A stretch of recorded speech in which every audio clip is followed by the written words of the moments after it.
the fame? It's kind of cool. We get to go on dumb talk shows like this. Hey, now, you don't really think my show's dumb, do you? Yeah, Jimmy, come on. You know that. Everybody knows it's a bad show. Well, I can take a joke. We love a little tense banter, don't we, folks? Well, moving on, I've got another big question for you. Tell me, is it nice having... Bonjour à tous les amis et bienvenue pour ce nouveau test. High on Life 2, le jeu que l'on n'attendait pas et dont on n'attendait rien. Je dois bien vous dire que j'avais pas vraiment aimé le 1, alors quand je me suis mis sur High on Life 2, j'étais un peu en mode ouais, ça va être ok mais sans plus. Mais écoutez, ce jeu est clairement une pépite que l'on n'attendait pas pour ce mois de février. Et je t'en parle maintenant, sans plus attendre, je te dis pourquoi ce jeu est mon coup de cœur du mois de février.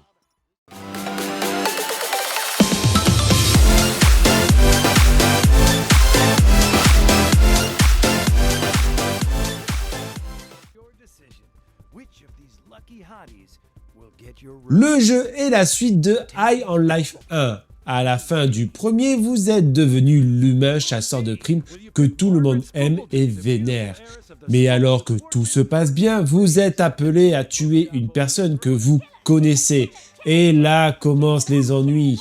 Dans la quête de vouloir protéger votre ami, du contrat mis sur sa tête, vous découvrez le Poteau Rose, une firme pharmaceutique vise à farmer les humains pour produire de la drogue. Oui, car dans un monde peuplé d'extraterrestres, l'humain est transformé en drogue pour satisfaire le marché pharmaceutique. Suite à votre découverte, vous voilà devenu l'ennemi public numéro 1, la firme pharmaceutique ayant mis sur votre tête une prime. C'est alors que votre but sera de faire tomber le PDG de la firme et grosso modo son conseil administratif. Et je dois dire que l'histoire est vraiment cool à suivre et le jeu est ponctué d'humour du début jusqu'à la fin. Toutefois, je vais mettre les pieds dans le plat tout de suite. Le jeu ne propose pas de doublage français, laissant les adeptes de la langue française sur le carreau, faisant au passage perdre de l'immersion et de l'efficacité de certaines blagues, car le jeu ne vous propose au final qu'un sous-titrage français. Je pense que beaucoup de joueurs feront l'impasse sur le jeu à cause de cela, car en plus il est très bavard, ou du moins vos armes sont très bavardes dans ce jeu. En termes de level design, vous évoluerez dans une ville Arcadia qui servira de hub pour vous diriger vers les différentes zones de mission. Certaines missions sont principales et d'autres secondaires, apportant une nouvelle fois de l'humour et de la légèreté dans leur écriture. Le jeu s'offre aussi le luxe de venir jouer sur la verticalité grâce à l'une des nouvelles features du jeu, le skateboard, qui va vous offrir une rapidité de mouvement et une liberté assez grande dans vos déplacements. Il vous faudra une vingtaine d'heures pour venir à bout de l'histoire, un temps que je juge honnête pour le style de jeu. Rajoutez environ 5 à 10 heures pour venir chercher le 100% et tous les coffres et les collectibles. Je dois quand même le dire que le début est un peu poussif et les 2-3 premières heures ne sont pas les heures les plus intéressantes du jeu, le prologue mettant un peu de temps à vraiment démarrer et à rentrer dans l'histoire. D'un point de vue difficulté, le jeu propose un mode histoire, un mode facile, difficile et très difficile. Pour ma part, je conseille le jeu à minima difficile, qui au final correspondrait à un mode normal dans un jeu normal. Le jeu ne propose pas de réelle difficulté à partir du moment où vous maîtrisez les différentes armes que vous pouvez récupérer au fur et à mesure de votre aventure et votre mobilité avec le skateboard. Parlons à présent de la direction artistique.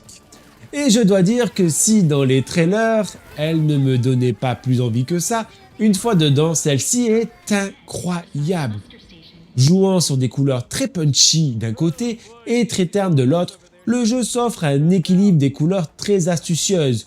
On se sent directement propulsé de par la direction artistique dans un monde d'aliens. Le chara-design des aliens est lui aussi incroyable et les visages sont vraiment bien modélisés au point que oui, j'ai vraiment pris beaucoup de plaisir à observer les visages des aliens qui nous parlaient. Alors oui, il n'y a pas d'émotion dans les visages, mais vraiment la modélisation des visages est stupéfiante. Les traits, la façon dont ils bougent, j'ai trouvé que c'était vraiment un gros plus pour l'immersion du jeu.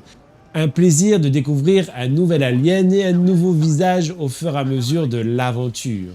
Bien sûr, le style visuel rappellera à certains jeux très populaires de chez PlayStation, comme un certain Ratchet & Clank.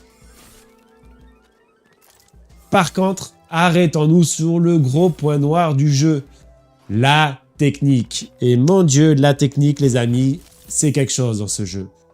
Le jeu souffre d'un manque d'optimisation. Vous côtoierez bien trop souvent des violents drops d'images, tombant souvent sous les 20 images par seconde. Quand il y a beaucoup d'ennemis à l'écran, des bugs de texture sont aussi au rendez-vous. Il m'est arrivé de passer à travers les textures, par exemple. Mais évidemment, cela reste des problèmes assez courants. Les drops d'images durant plusieurs secondes gâcheront malheureusement l'immersion. Et cela est dommage en vue de la qualité du titre sur bien d'autres aspects. Toutefois, passé outre ce problème, le jeu est solide et je n'ai pas vu de popping, de scintillement et très peu de textures baveuses. Le reste du jeu est vraiment bon sur la technique. Et les studios devraient, j'imagine, améliorer la stabilité de leur jeu dans les prochaines semaines via des mises à jour. Parlons à présent de la grosse partie du gameplay. Et il y a beaucoup de choses à dire et de très bonnes choses, les amis. Au fil de votre aventure, vous récupérez bien des armes avec chacune ses spécificités. Ça ira de la mitraillette au fusil à pompe ou bien au jeteur de petits bonhommes qu'il faudra guider avec un laser pour attaquer. À cela, chaque arme possède une compétence spéciale, de la grenade qui arrête le temps, au pieu électrique ou au disque qui dézingue tout le monde.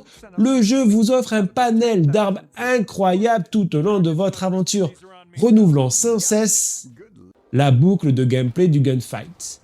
Ajoutez des armes ponctuelles comme les tortures cracheuses de feu ou l'oiseau marteau et le jeu vous promet un gameplay gunfight dynamique et plaisant et fun, tant aussi il est simple de changer d'arme, soit en passant par un carrousel, soit en appuyant juste sur une touche.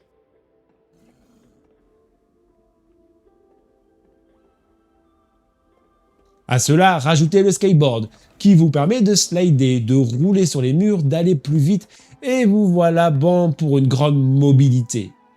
Le skate servant aussi comme arme que vous pouvez jeter sur l'ennemi si vous arrivez à grande vitesse sur lui. Je vous le dis les amis, personne ne s'ennuiera sur cette partie dans le jeu. Mais ce n'est pas tout, le jeu offre des phases de jeu très intéressantes et ne cesse aussi d'étonner. Est-ce que vous aimez jouer à Qui est le meurtrier? Le jeu vous proposera de faire une partie. Aimez-vous les laser games et l'ambiance de dingue? Vous en ferez aussi une partie. Le jeu ne cesse de se renouveler dans ses mécaniques tout au long de l'aventure, mélangeant bien des genres et offrant au final bien des surprises tout au long de votre aventure. Rien que pour le gameplay, le jeu est juste incroyable.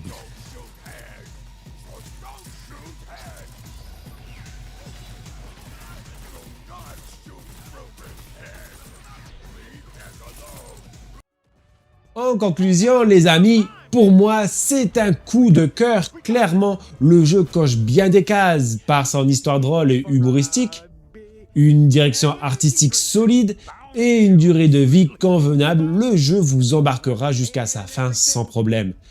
Malgré tout, des problèmes récurrents de chute et de drop d'images par seconde et une version française abonnée absente auront peut-être raison de votre envie de le faire.